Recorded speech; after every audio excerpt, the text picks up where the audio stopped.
शिराळा तालुक्यातील शिरसटवाडी येथील तुकाराम नाना शिरसट या शेतकऱ्याने वडिलोपार्जित जमिनीच्या सातबाऱ्यावरून आपले नाव गायब झाले असल्याची तक्रार तहसीलदारांकडे निवेदनाच्या माध्यमातून केली आहे।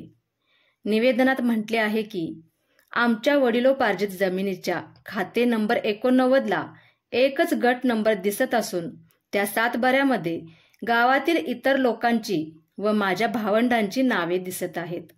मात्र या सातबाऱ्यावरून नेमके माझेच नाव हटविण्यात आले आहे। ही बाब मी जेव्हा फार्मर आयडी काढण्यासाठी गेलो तेव्हा निदर्शनास आली।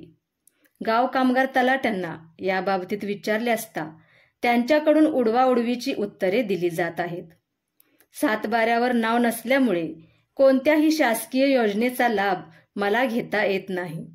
हा माझ्यावर होणारा सरळ सरळ अन्याय असून सातबाऱ्यावरून माझे नाव गायब करणाऱ्यांवर व त्या संबंधित असलेल्या जबाबदार अधिकाऱ्यांवर कठोर कारवाई करण्यात यावी अशी मागणी तुकाराम शिरसट यांनी तहसीलदारांकडे केली आहे।